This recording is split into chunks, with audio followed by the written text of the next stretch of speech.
Good morning. Welcome to our talk program. This is Lloyd Grubb here, your host on Revive Reform Radio, doing our live talk program covering natural health on this year Wednesday.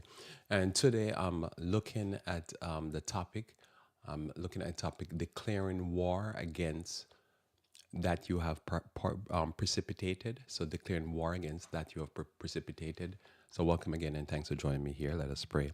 Our Father, who art in heaven, I thank you for your word. And this day I pray, the Lord, you may bless us as we study together. And may you bless those that are listening online. This is my prayer in Jesus' name. Amen. So thanks for being with me here as we do our live talk program covering natural health on today. And today we're looking at a topic again, declaring war against that you have precipitated. And our process of meditation start again with Isaiah chapter 40, verse 1 through 5. And, our theme is from Isaiah chapter 40. Um, uh, it says here, every valley shall be exalted and every mountain and hill shall be made low. So ultimately, what the Lord is doing is readjusting some things and readjusting some people, and we see that result happen.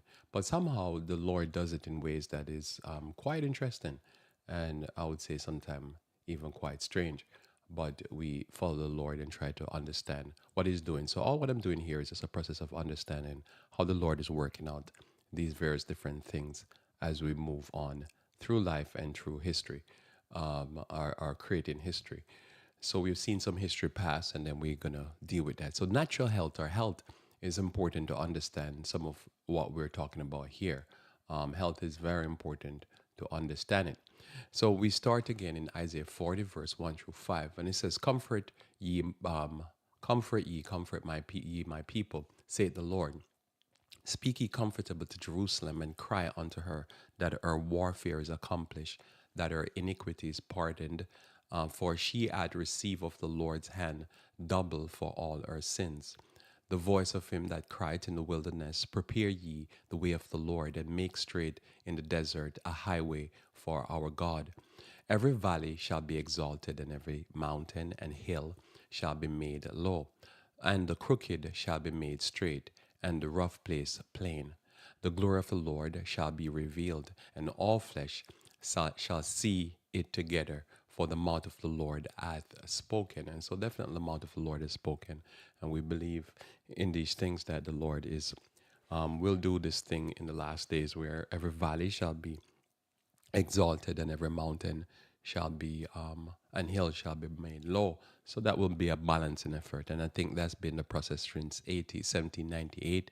The Lord has been just bringing whoever is high low, and then whoever is low high, and that's been the history of our world, if you kind of understand that. So hopefully within today and tomorrow, and so I'll be able to clarify that very importantly. So before I move forward, I want to just do some review here with you of some of the things that we talk about, so that we can get a clear picture of, I guess I can communicate clear the concepts of declaring war against that you have precipitated. And so we clarify that in a second. What am I talking about? So notice in Daniel chapter 12 again, verse 9 and 10. And he said, go thy way, Daniel, for the words are closed up and sealed till the time of the end. Many shall be purified and made white and tried. But the wicked shall do wickedly, and none of the wicked shall understand, but the wise shall understand. So there's something about wisdom that make you understand what's going on. And so our process here, or my process here, is trying to understand how is God working it out. I can see what God is doing, but trying to understand what is he doing and how is he working it out. I can see the things going on in the society, and I'm like, okay, why is this happening? But when you go back to the Bible and go back to the history of how God works, then you start to get an idea. So this is what I'm trying to share with you here, and will share with you, especially now when we talk about declaring war, because that's one of the things that we talk about, the beast power, that they're just constant war, and it's always a new war. Notice in Daniel 11 now, verse 40. Daniel 11, verse 40, quickly, I'm just going to review some of this here. So in Daniel 11, verse 40 says, and at that time shall the king of the south push at him, and the king of the north shall come against him like whirlwind, with chariots, with horsemen, and with many ships. And he shall enter the countries, we know the countries would be like Mesopotamia. That's used to be a country, or groups of people that got split up, and shall overflow and pass over. So this is very important because the two Q there for me is north south, and so I have to say, okay, in Daniel times, how would this be? And throughout history, and then when we're talking about the beast-like power throughout the Dark Ages, what was the north south divide, and who was fighting against who? And normally you would say, people in North Africa, the people who believe in Mohammed, and then the Catholic Church. They were fighting. They started, I think, 600 years after the death of Christ or birth of Christ, and then they continued, and then being continued. So to me, that was significant to understand, because somebody said, okay, why would you believe that September 11th is important? And the reason why I believe it's important is because of that, because they've been an ongoing fight, and ultimately they've been enemies of each other from the Dark Ages. And so, and then if you study prophecy, especially Daniel 11, and you've studied through the beginning part of Daniel 11, the history of that, you always see that north-south divide. And if you study Revelation, which I possibly could get a touch on one other chapter in Revelation, that you'll understand that there's always a fight between those two groups, and those fights always spill over into major cataclysmic events that even the Bible outline it will happen. So north south. So we see this. So we're looking for something. So we're just taking up cues now. I'm just going to review some of the cues with you here, because one of the major cues I'm going to talk about today.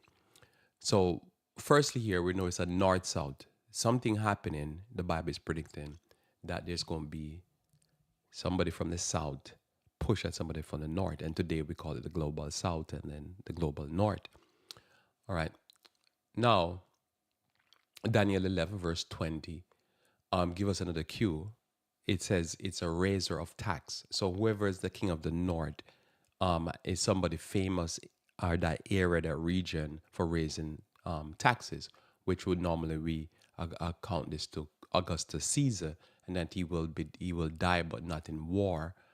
And so there you have it. So history normally says the person who is the primary raiser of taxes is Roman.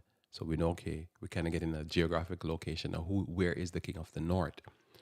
In verse 36 of Daniel 11, it says that whoever this leader is that's going to come up, that will represent the northern culture, northern mindset, northern leadership, northern civil, religious power.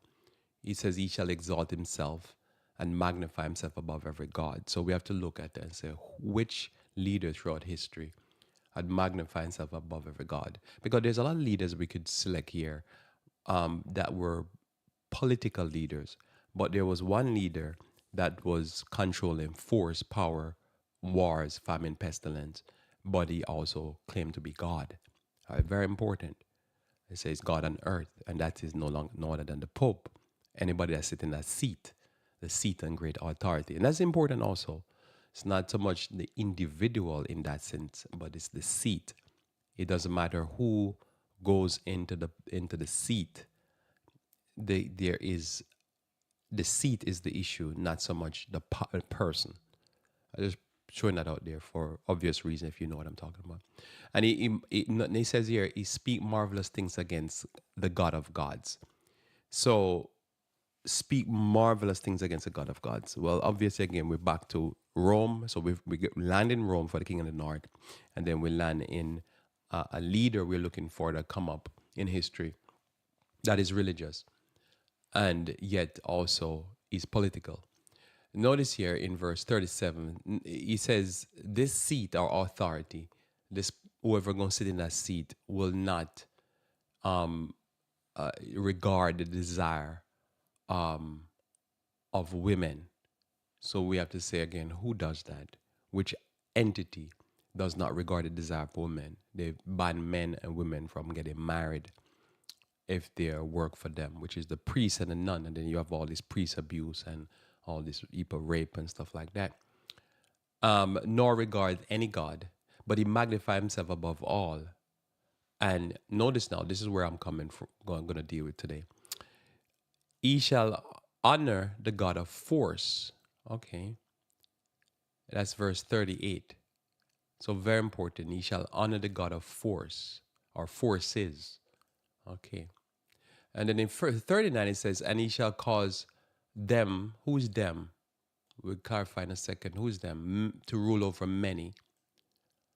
And he shall divide the land for gain. Who divide the land for gain? Like if you go to, I think it's called Mesopotamia, or you go to anywhere in the Middle East, and you say, who divide this land? Well, let's say it's France and Britain. Okay. So who's doing this? So obviously we know it's the Roman Catholic Church and the 7 tribes that he controlled, or 7 kingdoms in Western Europe. And they were the land that, if you look at Africa, divided. What was it divided for? For gain. If you look at South America, if you look at America, if you look at Africa, you look at the Middle East. Okay, I'm getting the same disconnection problem again. Yeah, so he divide the land for gain. And so there you have it. So I'm just I'm write that down. So I'm having 7. All right. So just if you're there with me here on the radio, see me I'm having some buffering problems with my internet connection. But we keep rolling. So in Revelation chapter 13 now, verse 1 through 10, I think I'm back up. Revelation 13, verse 1 through 10. Notice it says here, so he divided land for gain all over the world. All right. The only entity that do that is the 7 Western empires. They're the one that did that. So we're getting a very clear picture of who we're talking about. Just quickly reviewing here before we get to where I want to go to today. So in here now we have that having 7 heads and 10 horns. So he has 7 heads and 10 horns and 10 crowns upon his head. So we know that when we left off in prophecy in Daniel 2, it stops at the Roman Empire. And in the Roman Empire, the Bible gives us further information that they're going to pluck up 3 of they're going to genocide 3 of their kingdoms or 3 of their kings.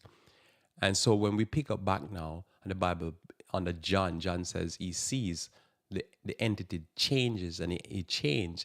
And instead of having 10 heads, because he has 10 crowns and he has 10 horns, but he has 7 heads. What happened to the other 7 heads of state?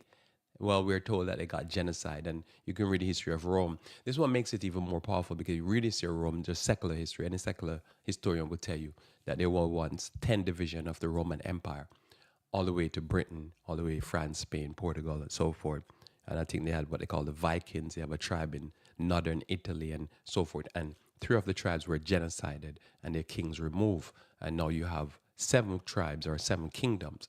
Those 7 kingdoms, including Switzerland, France, Germany, Italy, Rome, Portugal, Spain, so forth. So you see those 7 tribes. You say, okay, how did they become 7? Because 3 were removed. Now here, if you're just reading this, you say, where did I see something a kingdom? Because horns represent powers, even to this day, we understand that concept. And a head represent a head of states. Even if you read this casually, you say crown. A crown will represent a king or ruler. So even somebody was just casual reading this, they could say, okay, if this was applied to history, you could quickly see that this could apply to Europe, even if it's not. But if you keep reading, you see a beast, and the beast was like a leopard and a bear and lion.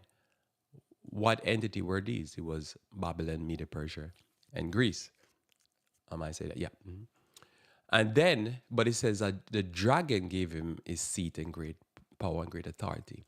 So again, you have to look at it and say, what's the result of the entity, and who would be behind an entity that do these things? And you would say Satan. And it says, and one of his head was wounded. Now, this is where many people in prophecy, over the years I've noticed, many people who study prophecy have missed. They miss verse 3, because verse 3 gives you a very powerful cue of what's going on. It doesn't say its 7 heads were wounded to death. It says one of its head. So that means it's a seven-head beast. And he has one of the heads got wounded to death. So important. So what happened to the other six heads? You see, normally, especially if you're in Western Europe or America, they don't interpret this prophecy and tell you who are the other six heads. Because if they do, then you quickly say, oh, it's Western Europe.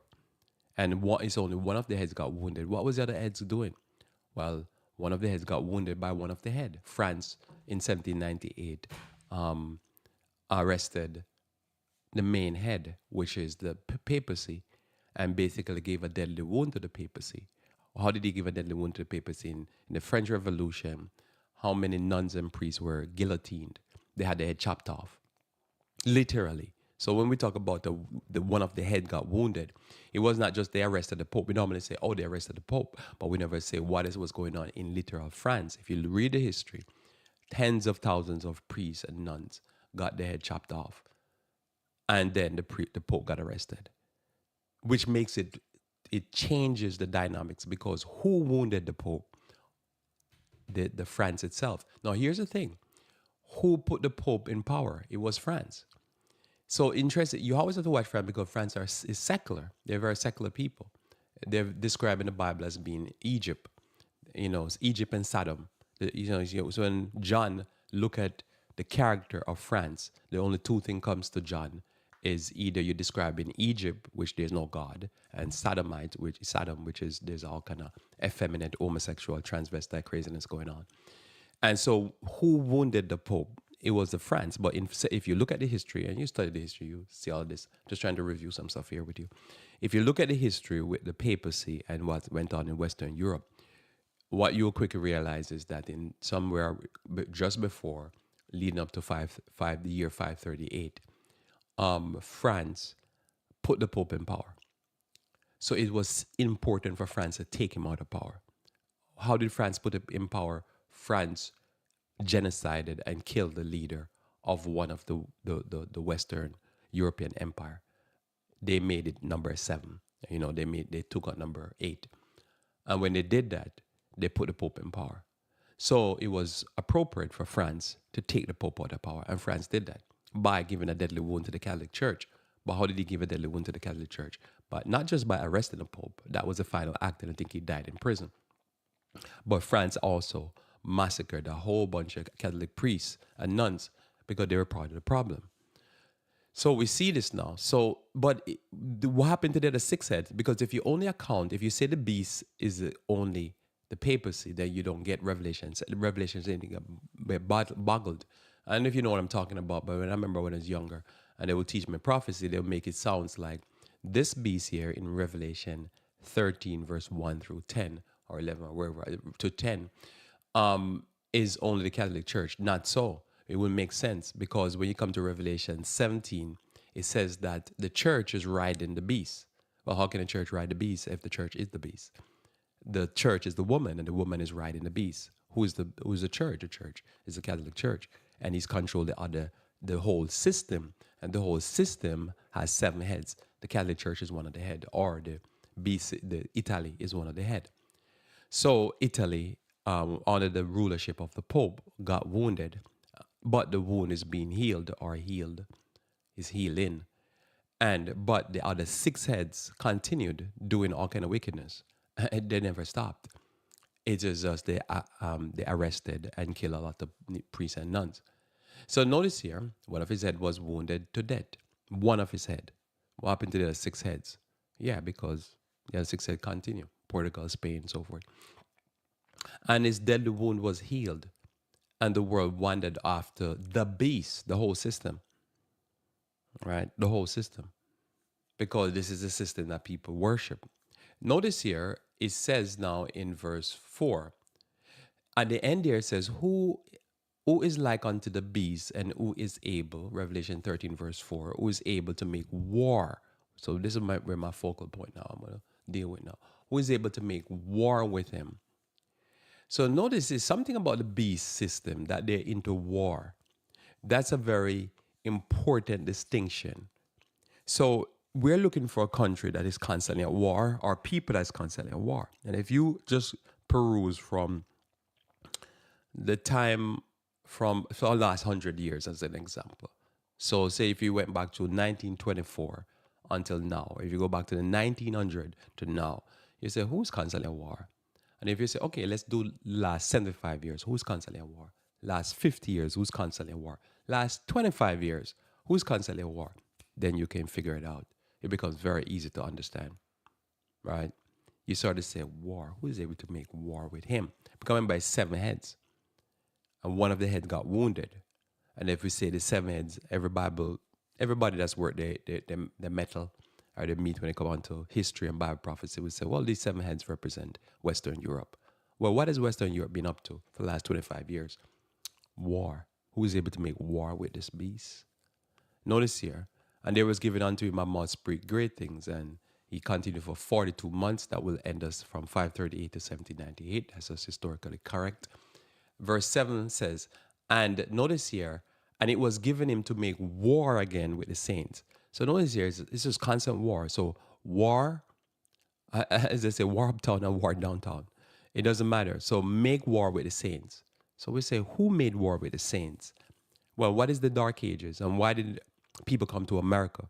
Because Protestants were fleeing the war that the Catholic Church had declared against it. So everybody that is Baptist, Methodist, whoever, Quaker, whatever they were fleeing from the war that was being put on them by the Italians or by the I don't know, Western, whoever, the British also. Remember, and that's important because if you say who did the Irish flee from, and who did the British people that fled Europe from? Who did they flee from? They didn't flee from Italy. They fled from Britain. Who was making war against them? The king of whatever. It's the same head. It's the same beast. Nobody came to America because they were fleeing, per se, Russia, or they were fleeing China. They came to America because they were fleeing themselves. You see, because remember, if you genocide your own people, you're dangerous. So very important to note. I'll read it again. And he makes war with the saints. So who was making war with the saints? Well, somebody would say to me, it's Italy. Well, that's break the prophet. If you interpret Daniel chapter 13, verse 1 through 10 as being only the papacy, you get it wrong. You'll be confused all day long. And they used to try to confuse me because they're trying to lie to me. But when you start to study the Bible, you start to realize in history, you say, wait a minute. Ain't nobody came to America. Rarely anybody came to America fleeing the papacy. They were fleeing Britain. They were fleeing Britain for the most part. And so who did the colonists fight against? They were fighting against some of France, and some probably would say there was some Italian influence. But most of who they were fighting against was British. It's the same philosophy. It's the same beast. As long as you understand this, you can the prophecy just really easier to understand it. If you try to, I think especially if you're Western European and you're trying to understand what's going on in this prophecy, you'll never get it because you're trying to, like put things together that makes no sense historically. The narrative is that the Puritans were fleeing when they came to the northern shores of America. They were fleeing from Britain. So it's one of the seven heads. That's just a fact. And who's able to make war start with the saints and overcome them. So the saints lost. That's why the saints came to America. Or they died by fire, by the stake, by killing, by whatever. Because they were being made war and they overcame them. The Lord allowed, we understand, that the saints would lose. So that's important because we're going to deal with that. Because if you hear me, you say, okay, so what are you saying here?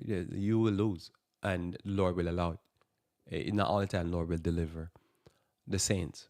So when we sign up for Christianity, when we sign up that we hope we're going to be translated or we're going to die and then go to heaven. But part of what we're told is that sometime the beast system will kill us. And they did it in England, they did it in France, Germany, Spain, Portugal, Italy, so forth. And power was given him over all kindred and tongue and nation. So we say, who controlled the world? Well, if you look at the 7 Western tribes or 7 Western kingdoms of Europe, we all speak their language. So As you listen to me here, I'm not speaking Swahili or whatever. I'm speaking English, if that's what I call it. Whatever English I speak. But I'm speaking the imperial language. So that's a fact. So again, so my head would not be Spain because I don't speak Spanish. So that's why, again, I think probably that's why I teach it this way and I saw it properly because I think I'm seeing it properly because I'm like, I don't speak Italian and I don't speak French. I speak English. And we didn't suffer at the hand of the Italians. We suffered at the hand of the British. And so when I started looking at it, I started saying, okay, yeah, it's 7 heads. It's not one head. But they always, almost everybody I know interpret that. They say it's one head. And they read it 100 times and they keep saying it's one head. And I'm like, so what do you do with Britain? It's another head. Notice in verse 10 it says here, and he that leadeth into captivity shall go into captivity. So, what we can say there, I'll just move on. So I want to go to now what I want to talk about here. So my topic now, because I wanted to review that because, so I need to tell you again, just so you know the process here. So notice in Revelation, Daniel chapter 11, verse 38, it says here, he honored the God of force, right? And he divided land, so that's obvious. He honored the God of force. And then in Revelation 13, he says here, he make war with the saints. And then it says here, he's asked question, who is able to make war? So a very important feature of the 7 kingdoms of Western Europe is war. I remember as we talk about Revelation 17, it says that she's a mother. So then everybody will conclude that she has daughters. All right. So we know America is a composite of Western Europe, and it's the same mindset. And just in case you think it's not my interpretation. It's just a fact. When you say NATO, you're talking about the Northern Alliance. NATO does not include.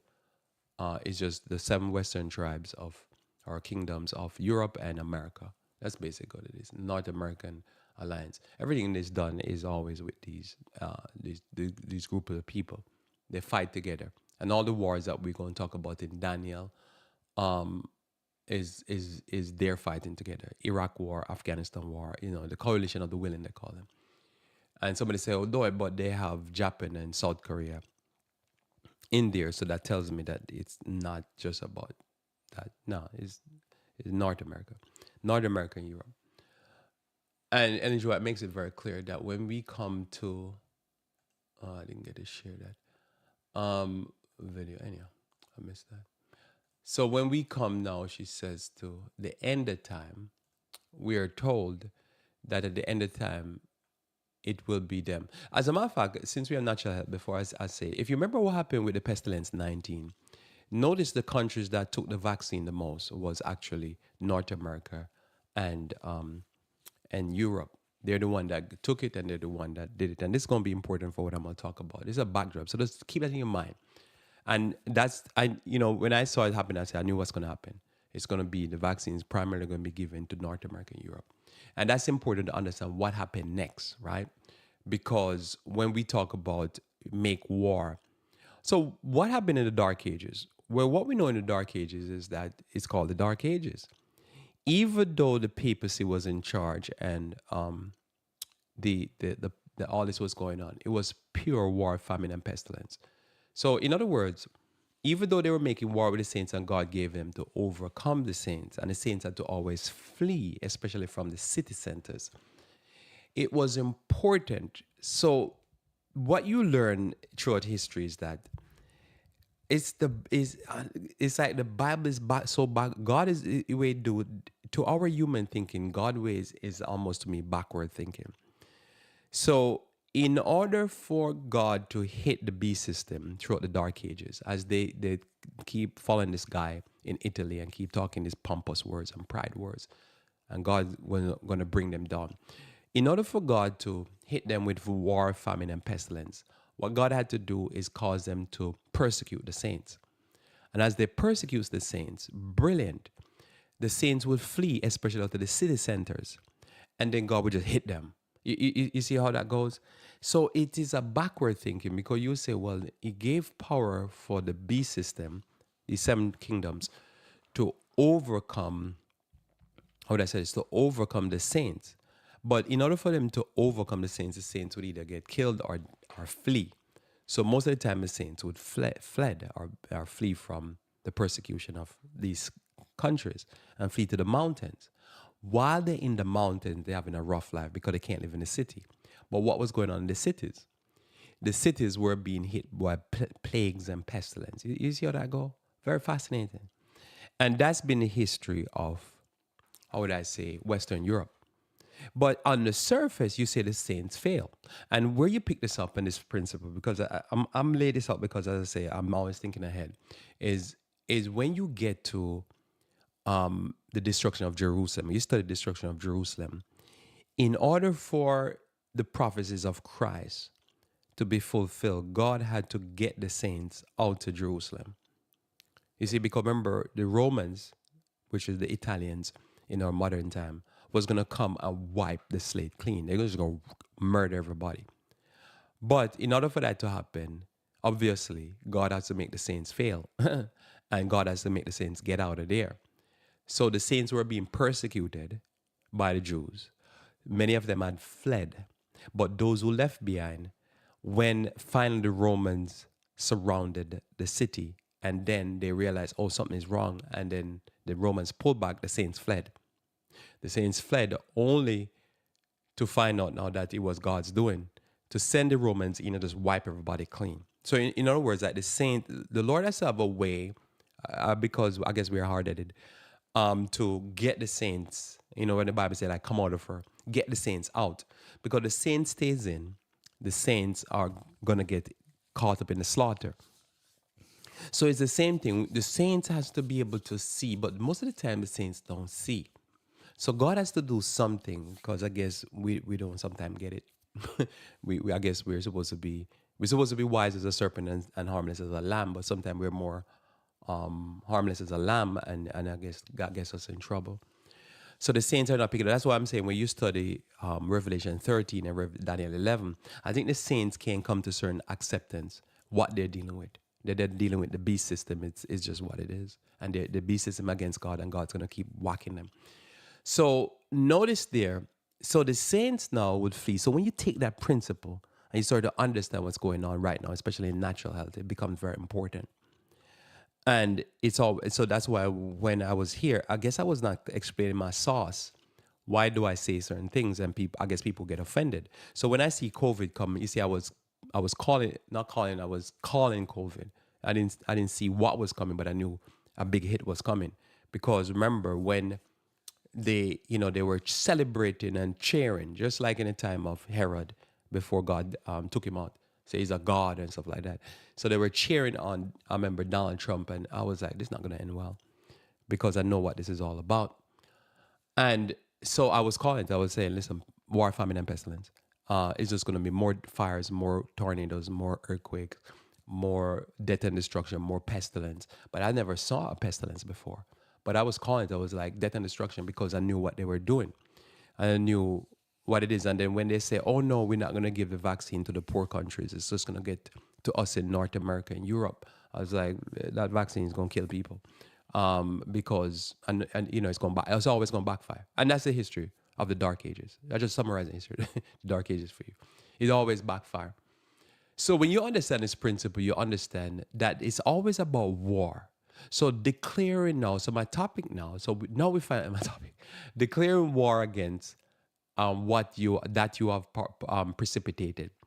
So what we have seen over the years is that at first I thought it was just war, war against terrorism, war against whatever. And I always say, why do I always declare war, until I understand Revelation and Daniel? And I say, oh, it's just war. It's just the mindset. So they always declaring war. But ultimately, when they declare war, it's something that they're precipitating. and it it's gonna backfire. So everything they do is always backfire because God is in the mix. In other words, Satan is leading because they made a deal with Satan. So Satan is leading them down a certain path, and then God is like, "No, I'm gonna readjust you." And then God always readjusts. So always be looking for God to readjust. So I'm gonna say, I wonder how God's gonna readjust this situation. So the word precipitate, and we normally say precipitation, is linked to rain. Before the rain comes, there's a precipitation, and then it comes suddenly. He says rain. So the word precipitate means to fall or come suddenly into a condition. So you fall and come suddenly into condition. So normally how the mindset is that you don't, how I guess I've understand for years living in the West because I'm Western, right? So all I understand the Western mindset is that they don't focus on the precipitation or what caused the precipitation, even though they know it scientifically. And you can go to them to explain it very brilliantly. But they don't focus on what caused the precipitation or what led up to the sudden condition. What they focus on is that there's a precipitation and there's rain. And you see this and you'll be like, oh, that's fascinating. So if there's a condition and something that happened, they'll declare war because that's their thinking. Is there somehow the Catholic Church and the Pope gave them this war? The popes gave them this war concept. Everything you declare war. But they never say, well, how did we get here? Because that's how you fix the Dark Ages. Would have been fixed quick, but they couldn't fix it. So they were stuck for 1,000. So people think they had power for 1,260 years. No, they had power to do darkness for 1,260 years, but it was war, famine, pestilence. If you study, we're going to have to go through some of those studies in Revelation, or Revelation outlines every single plague and pestilence that hit Western Europe. And so precipitation is to fall or come suddenly into a condition. So when we think about September 11, that's a very good explanation of precipitation. Precipitation is you fall and come suddenly into a certain situation. But nobody, no, not nobody, no, in the main, and the government never say, how do we get here? They just see the precipitation and declare war. But notice now, if you study the Dark Ages, that war is always a trap. And that's how you get to $30-something trillion worth of debt. That's how you get to all the, all these young men that were in the military that's depressed, that's 20-something suicides a day, blah, blah, blah. But they never talk about, well, was there a trap laid for us? No, because in order for you to figure it out, you have to stop and go backwards and say, let's study the history. How did we get to that? How did we get to that precipitation?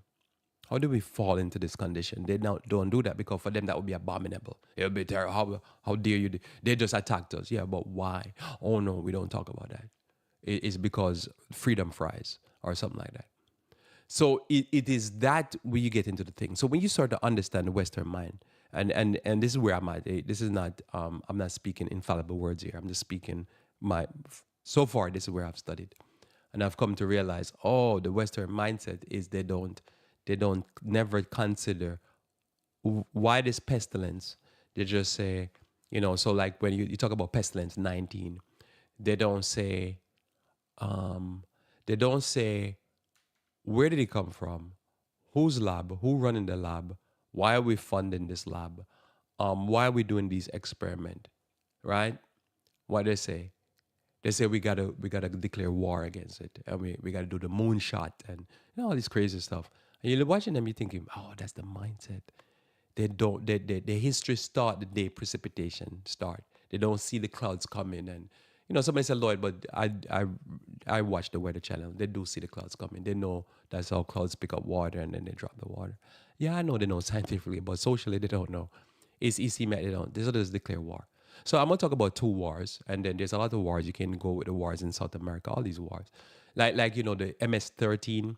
They don't say, oh, there's a MS-13 gang and they're scourge the society. Yeah, but where the MS-13 came from? See, they don't discuss that. Who created the MS-13? They'll say, oh, ISIS. But I can show you. You can go online and just Google, and you can see many people who work in the military and work in intelligence services like the CIA will come out and say to you that they claim, I know I have no documentation in it, but they claim, people who work in the government and work for the CIA and stuff, that they created ISIS and these terrorist groups.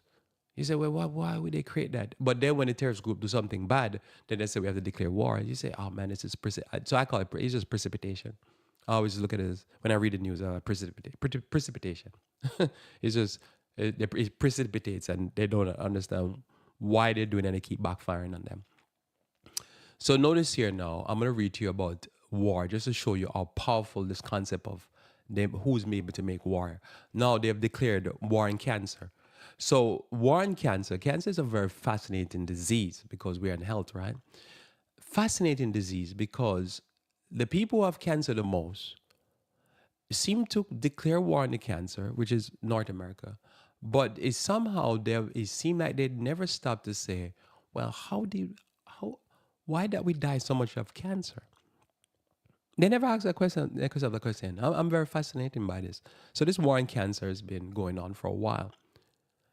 And when you understand the Western mind just attack whatever they say is attacking them. So in this case, it would be cancer. So I'm going to go with two wars: war on cancer, war on drugs. I'm going to read Wikipedia here on war and cancer. So the war and cancer, that's in quotation, is the effort to find a cure for cancer by increasing research to improve the understanding of cancer biology and cancer development of more effective cancer treatment, such as targeted therapies. All right. The aim of such effort is to eradicate cancer as a major cause of death. Fascinating. The war and man is war. The sign of the national cancer, the signing of the National Cancer Act in 1971 by the United States President Richard Nixon is generally viewed as the beginning of this effort, though it was not described as a war in the legislation itself. So they call it a war, but it was never, he didn't write it and say, the war. So I'm reading their stuff here, the war on cancer. So despite significant progress, I don't know how, in treating of certain forms of cancer, such as childhood leukemia, cancer generally remained a major cause of death half a century after this war on cancer began, leading to a perceived lack of progress. And new legislation aimed at augmenting the original National Cancer Act in 1971. I think President Biden just put forward some big money to continue the war. New research direction, in part based on the results of Human Genomic Project, hold promise for a better understanding of the genetic factors underlying cancer and the development of new diagnostics, therapies, preventative measures, and early detection ability. However, targeting cancer protein can be difficult as a protein can be undruggable. So I want you to see that there. So what did they just say? That a protein, so we down to the protein level now. Protein, to keep that in mind, protein. And a protein is undruggable. This is a fascinating thing. Now, notice here, I'm not reading from Onion or some bloggers. I'm reading from Wikipedia. So I just keep it, it's like try to keep it at the mainstream when I do these talks, because I want you to know that whatever I'm presenting here, as the Bible said, prophecies have no private interpretation. So anything I'm reading, you can go find yourself and prove me wrong or right. And if you prove me wrong, share the information with me so I can correct myself, because I just want to get it right so I can understand right to teach, to save souls, as I say. So if after 1971 to 2024, so I'm dating my presentation here, it's over at half a century. After half a century, if where we at is that we find out that protein is undruggable, well, let me ask you this. The war on cancer, what is they doing? So because somebody could say, Lloyd, no, you're just stretching stuff here.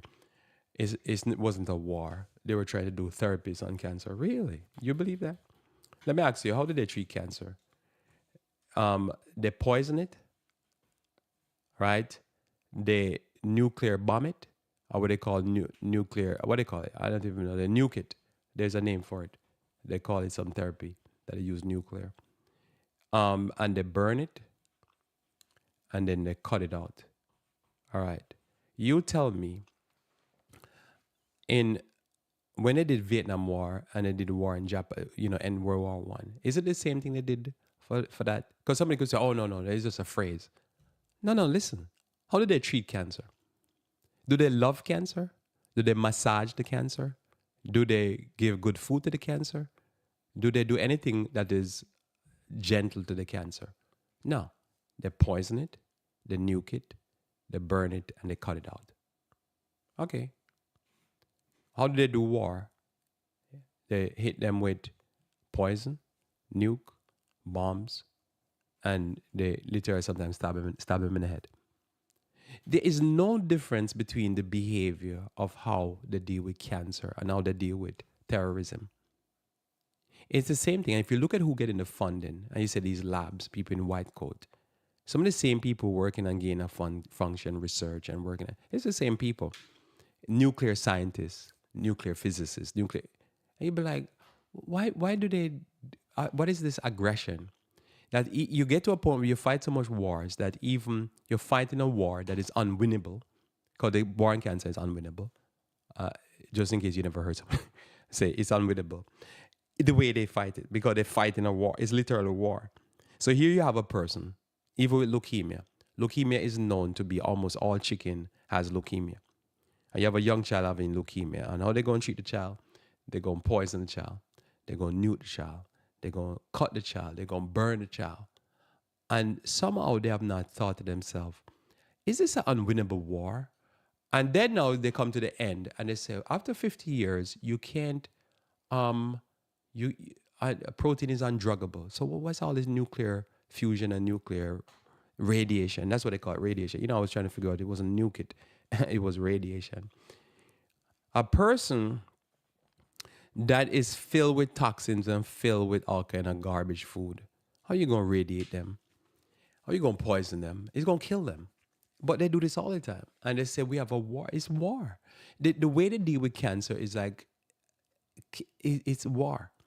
But yet they have not think about it. Like, you've heard me, if you heard me enough, you know the statement I always read by Ellen G. White, where she says that, how did she say? She says, if you eat meat, it increases your chance of cancer tenfold, 10 times. And yet, does anybody ever tell them that? That you're eating your protein? Because remember now, protein is undruggable. So after 50 years, we have come to the realization that protein, I'm going to read it again for you. You didn't hear what I just read from Wikipedia. Wikipedia says, with these new targeted therapies, he says, however, targeting cancer protein can be difficult as protein is undruggable. Now, I've been a child to now. What I've been trying to do with cancer, they've been trying to, what? Poison it, radiate it, burn it. And I'm saying, okay, all the drugs they're taking, it's not working. Now, here's the thing.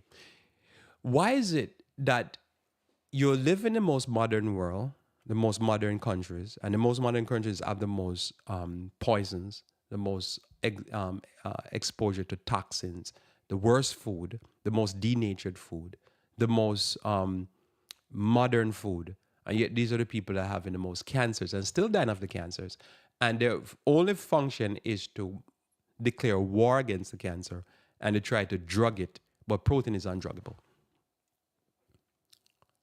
And yet, if you go now, you have cancer, what are they going to do? Drug you.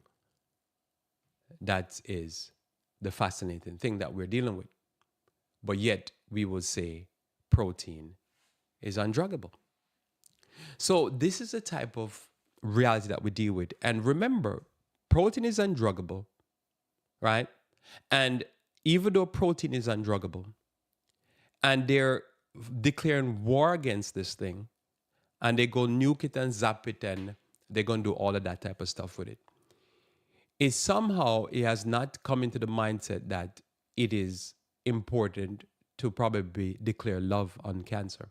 Because that's what I would want to do today, is declare love on it, to love the cancer, because that's the only way to save a soul, is to love them.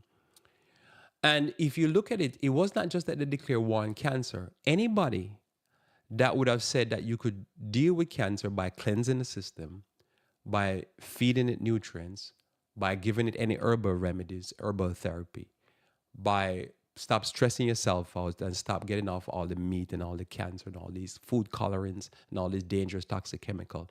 They also had declared war on those people. And I knew people that got in big trouble for doing these things.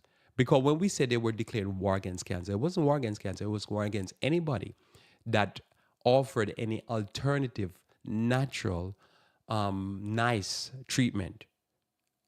Because if you weren't trying to bomb it and nuke it and radiate it or poison the cancer, they were going to be aggressive against you. So how did that happen now? So take us back to what I was talking about, the Dark Ages. Remember, in order for God to deal with this type of wickedness, what God would do is just get rid of, just like remove the righteous. Like, oh, so you're gonna go and attack people who are saying that, so you probably need to love the cancer. Yeah. So God said, okay, get rid of them. And they were like, oh, we take your bluff, we get rid of them. And then what happened now? What happened to the people? They just keep dying of cancer. Sake of time, and need to keep going. So this is when up what happened. If you look what happened, they won. Like, it's like when you're in the church and you say, oh, they run certain people out of the church. They won. And sometimes I say, oh, I've learned real quickly, oh, then God need to allow them to win. Because they need to make sure that says, if you do anything natural, you're going to be run out of town. So then, okay then. So we in a peasant society and stuff like that. They run you out of town. They win. As a matter of fact, I want to talk about it because I wanted to review the history. I was talking and I said, oh, I need to go review the history of what happened. Because remember when Oprah Winfrey was talking about, what she was talking about, that says, the meat has mad cow in it. People feeding cows to cows.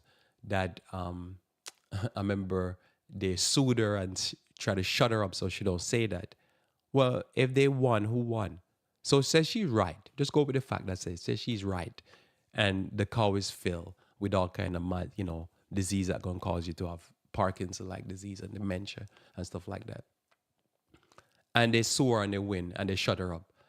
Did it fix the problem with the cow? Was she right? If she's right, then who lost? You see, and that's the principle. When you start getting that principle, you start saying, oh, I see what God does. You see, like get Lot, out of Sodom. And then when Lot get out of Sodom, then the beatdown come. See, that's the process. Notice here, another war that I quickly want to bring back to your mind is the war on drugs.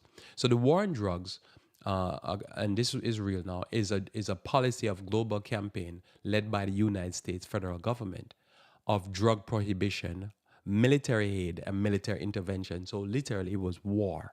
Wow. Military aid and military intervention with the aim of reducing illegal drug trade in the United States. The initiative included a set of drugs policies that were intended to discourage the production, distribution, and consumption of psychoactive drugs that the participating governments through United States treaty made illegal. The term war on drugs was popularized by media shortly after the press conference given in June 1971, during President Nixon declared drug abuse public enemy number one. And I guess Public Enemy did some pop songs also. He stated, in order to fight and defeat this enemy, this is crazy, this enemy, so which is the Vietnam War or what? It is necessary to wage a new all-out offensive. So this is the same person, if my memory serves me right, that declared war on cancer. And now he's over here declaring war on drugs. And it's a new all-out offensive, military. I mean, this is amazing. This was a worldwide offensive, just similar to like war on terrorism. It will be a government wide. It will be a nationwide. Nationwide is always on your side. Earlier that day, Nixon had presented a special message to Congress on drug abuse prevention and control, which include texts about devoting more federal resources to the prevention of new addiction and and the rehabilitation of those who were addicts. But that aspect did not receive the same public attention as the term war and drugs. This is amazing. So my man declared war in Vietnam, I think. If it's not him, I don't remember if it was the president before him, declared war in Vietnam, war and drugs, war and cancer. It's just war. Listen, this is like when you I read this, I'm just reading the Bible. It is war. Who is able to make war? Not even drugs can make war against them. And then it's not drugs, and then it's not cancer. It's just war. Everything is war. They declare war on everything. So notice this war on drugs. What did it do? What it did it communicate this idea that the drug users, which was Americans, poor Americans, were being almost assaulted by drugs by the Colombians and the Jamaicans and stuff like that. And let me ask you this: do you know of one drug kingpin that was American other than somebody black? Who's bringing in all these drugs? So it seemed like, say, it's just people flowing over the border bringing drugs, but Americans are never drug. North Americans, I'm saying white drug dealers. They're never drug dealers. It's always just the people in Colombia, Jamaica, Peru, Ecuador. I don't know if Chile does drugs. Does Chile does drugs? Probably Brazil. I don't know. Who the drug dealers? But you never find who the drug dealers on the other side. Like who receiving the drugs. You know who's shipping the drugs, but who receiving, who distributing and selling. But there is this insatiable desire for drugs. So going back to my thing, you're precipitating it, and then your only method is to use the military to do it. So when we look at the war on drugs, the war on cancer, even the military people are involved with the war on cancer, the nuclear people and stuff. Then the war on terrorism, then the war on communism, and then the war now. What war we fight? Oh, we're facing a war against China. We're facing a war against Russia. We're facing a war against Iran, Hamas, Hezbollah. At the end of the day, there's always something for the military-industrial complex, and for the chemical-industrial complex, and for the whatever complex we have in here. But it's always a declared war. And that's when you start to realize there's something wrong, because who buying the drugs? Who using the drugs? Who's really control the drugs? Because the Bible tells us that Babylon really is in charge of the drugs. Who the drug companies? What about the Sheckler family and their opiate, and the doctors were prescribing the drugs? But we were told it's just guys on the street prescribe drugs. And now we have a drug epidemic with fentanyl and opiates and stuff like that. But who gave these people the drugs? They never talk about that. They just declare war. It's like, wait a minute, but who messing with these terrorists? Who creating these terrorists? Never that. It's just we just declare war. Like, how can you declare war on cancer? Like that, does cancer know that there's a war against them? And we're gonna do now, declare war against what is it, diabetes, and it's just, and what a war, always something dangerous. Poison it, nuke it, kill it, bomb it. And there's never a thought about, wait a minute, but who using the drugs? And why we have so much drug users in the country? Are they innocent people that's being, or is it little Susie just taking drugs? Or little Susie love drugs? And that's really what the problem is. But when you look at it, they end up happening to who died the most, right? That's when you start to realize that something is wrong.